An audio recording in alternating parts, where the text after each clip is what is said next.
Hello students, in this video lecture we are going to learn about generation of computers. ठीक है, तो इसमें हम लोग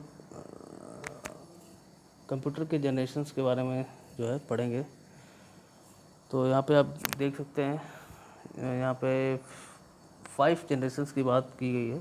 first generation, second generation, third generation, fourth generation and beyond the fourth, इसको हम fifth generation भी कह सकते हैं। तो इसको हम लोग थोड़ा डिटेल में इसकी स्टडी करेंगे, है ना। तो फर्स्ट जनरेशन क्या है? फर्स्ट जनरेशन को बताया गया है कि ये 1946 टू 1955 है ना, ये 10 ईयर्स का है। ड्यूरेशन क्या है? 1946 टू 1955। तो इसके अंदर इसको थोड़ा सा लिखने के लिए जब आएगा तो थोड़ा सा आपको लिखना पड़ेगा डिटेल में थोड़ा सा, है ना। तो इसमें क्या है देखिए, लिखा हुआ है computers of this generation use vacuum tube, the computer were build using stored program concept, है ना। एक्चुअली जो फर्स्ट जनरेशन के कंप्यूटर्स थे उनको मैकेनिकल कंप्यूटर भी कहा जा सकता है। उन इसमें वैक्यूम ट्यूब यूज होते थे डेटा ट्रांसफ़र के लिए। तो इसमें लिखा ना, computer of this is typically used about 10,000 vacuum tubes. They were bulky in size, had slow operating speed, short life time and limited programming facilities. बहुत इनका साइज़ जो होता था, बहुत बड़े बड़े साइज़ के कंप्यूटर होते थे, है ना। और जितना बड़ा साइज़ उतना कम ऑपरेटिंग स्पीड होता था, उतने कम लाइफ होती थी इनके, है ना, उतने कम लिमिटेड फैसिलिटीज़ होती थी। तो कहने का मतलब यह है कि जितना बड़ा साइज़ उतना ही कम काम कर पाते थे। इस टाइप के कंप्यूटर जो होते थे, जो हमारे फर्स्ट जनरेशन कंप्यूटर थे, इनको मैकेनिकल कंप्यूटर भी कहा जाता था। इनके एग्जांपल लिखे हुए हैं ना, एनियाक, EDS, SAC, IBM 701। ये जो है आपके फर्स्ट जनरेशन के कंप्यूटर के एग्जांपल्स हैं, उनके नाम है ये, ठीक है। तो ये सबसे स्टार्टिंग जो कंप्यूटर बना था वो है हमारा फर्स्ट जनरेशन का। नेक्स्ट है सेकेंड जनरेशन। सेकेंड जनरेशन का टाइम ड्यूरेशन दिया हुआ है 55 to further 10 years, that is 65, 1955 to 1965। तो computer of this generation use the germanium transistors as the active switching electronic device, है ना। ट्रांजिस्टर्स का यूज होने लगा, है ना, मतलब इलेक्ट्रॉनिक्स एलिमेंट जो है इंट्रोड्यूस हुआ। ट्रांजिस्टर कहने वाला, क्योंकि ये इलेक्ट्रॉनिक्स एलिमेंट हो गया। तो अब यहाँ से इलेक्ट्रॉनिक एलिमेंट का शुरू होने का मतलब ये है कि अब जो है उनके साइज़ कुछ डिक्रीज़ होना शुरू होंगे, स्पीड कुछ बढ़ना शुरू होगा, समझ रहे हो, फैसिलिटी बढ़नी शुरू होगी।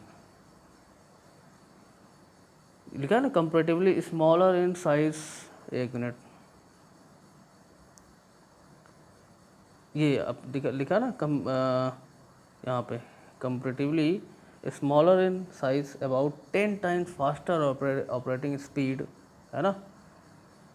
स्पीड बढ़ गया, साइज कम हो गया, और speed as compare to first generation vacuum tube based computers, है ना। पहले वैक्यूम ट्यूब बेस्ड कंप्यूटर था, अब हमारा ट्रांजिस्टर आ गया। Consumed less power, power consumption भी कम हो गया। हैड फेयरली गुड रिलायबिलिटी हो गया।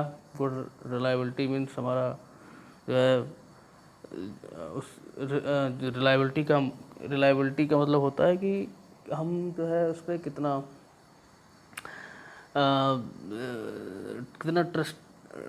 ट्रस्ट कर सकते हैं कि हमारा जो है अगर उसमें कोई कुछ किसी टाइप की कोई प्रॉब्लम भी आती है तो उसको वो जो है उसको ओवरकम करके हमारी जो प्रोसेसिंग है वो हमारी उसमें कोई प्रॉब्लम क्रिएट नहीं होगी, है ना। हमारा सिस्टम जो है डिस्ट्रॉय नहीं होगा, है ना। Availability of large memory was an added advantage, है ना। मेमोरी जो है, मेमोरी जो था हमारा, जो फर्स्ट जनरेशन में था, मेमोरी बहुत ही कम था, तो उससे कंपेरिजन में मेमोरी का साइज़ भी इंक्रीज़ हो गया।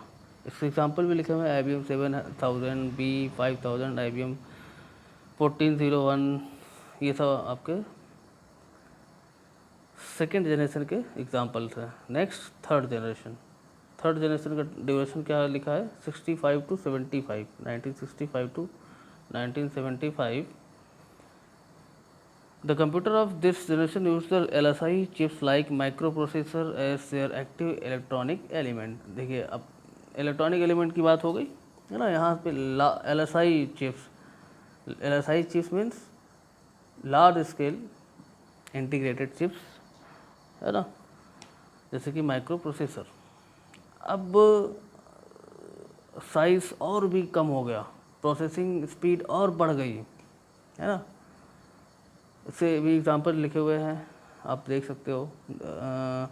दे use high speed micro processor as CPU, they were more user friendly and highly reliable system. Reliability बढ़ती जा रही है। They had large storage capacity, disk memories also, memory भी बढ़ती जा रही है। जैसे जैसे जनरेशन बढ़ता जाएगा, है ना, हमारे जो फेवरेबल एलिमेंट्स है वो इंक्रीज होते जाएंगे। नेक्स्ट फोर्थ जनरेशन का डिवीजन दिखा हुआ है 1976 to 1990, है ना। तो फोर्थ जनरेशन में क्या है, the computer of this generation use the LSI chips like, अच्छा ये हो गया है ना। फोर्थ जनरेशन हमारा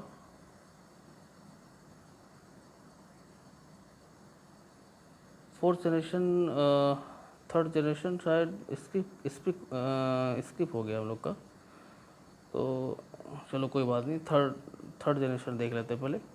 थर्ड जनरेशन हमारा था 1965 to 1975। The computer of this generation use the integrated circuits as the active electronic component, है ना। वही इंटीग्रेटेड सर्किट मतलब इलेक्ट्रॉनिक कंपोनेंट की शुरुआत हो गई। हालांकि इलेक्ट्रॉनिक कंपोनेंट की शुरुआत तो हमारी सेकेंड जनरेशन से ही हो गई थी, है ना। लेकिन जैसे जैसे जनरेशन बढ़ता जाएगा, हमारे कंप्यूटर का कहने का मतलब ये है, जैसे जैसे जनरेशन बढ़ता जाएगा हमारे कंप्यूटर का साइज़ कम होता जाएगा, ऑपरेटिंग स्पीड बढ़ता जाएगा, मेमोरी बढ़ता जाएगा, समझ रहे। They were still small in size, they had powerful CPUs with this capacity of executing 1 million instruction पर सेकेंड, है ना। एक सेकेंड में कितने इंस्ट्रक्शन एग्जीक्यूट करवाने की कैपेसिटी हो गई, 1 million. 1 million means 10 lakh instruction एक सेकेंड में एग्जीक्यूट हो सकता है। ये स्पीड हो गई किस जनरेशन में, थर्ड जनरेशन में, है ना। पावर कंजम्पशन कम हो गया। अब फोर्थ जनरेशन में आ जाएंगे तो और भी हमारा जो है फेवरेबल केस होगा। फोर्थ जनरेशन में क्या होगा, इसका ड्यूरेशन 1976 to 1990 है। The computer of this generation use the LSI chips, ये हालांकि हम पहले ही हम लोगों ने कर लिया था। LSI large scale integrated chips like micro processor, है ना। अब यहाँ पे माइक्रो प्रोसेसर, अभी थर्ड जनरेशन तक हमारा प्रोसेसर था, फोर्थ जनरेशन में माइक्रो प्रोसेसर आ गया, मतलब साइज़ और भी डिक्रीज़ हो रही है, बहुत ही ज़्यादा डिक्रीज़ हो रही है साइज़, और स्पीड बहुत बढ़ रही है, एफिशिएंसी बहुत बढ़ रही है। They use high speed micro, दिखा ना, they use high speed micro processors as CPU। They were more user friendly and highly reliable system. They had large storage capacity, disk memories, है ना।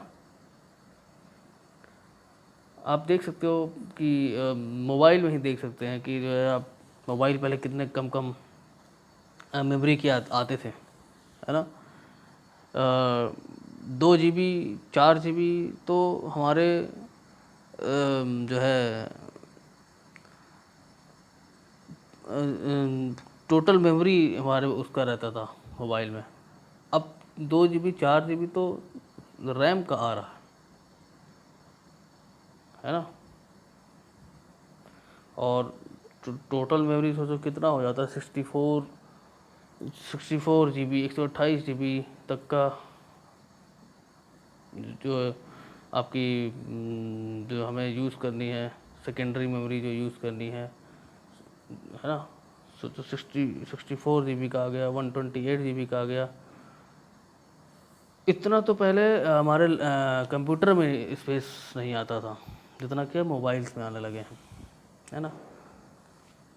तो next beyond fourth generation 1990 onwards, specialized and dedicated VLSI chips are used to control specific function of these computers, है ना। Very large scale integrated chips are used अब, है ना। जो third generation में हम LSI बढ़ा था हम लोगों ने, वो VLSI हो गया, very large scale integrated chips use होने लगे, है ना। एग्जांपल्स इसके मॉडर्न डेस्कटॉप, PCs, लैपटॉप, ये सब आपके फिफ्थ जनरेशन के एग्जांपल्स हैं, है ना। तो इस लेक्चर में हम लोग जनरेशन तक का पढ़ते हैं। नेक्स्ट टॉपिक हम लोग नेक्स्ट लेक्चर में पढ़ेंगे। Okay, thank you.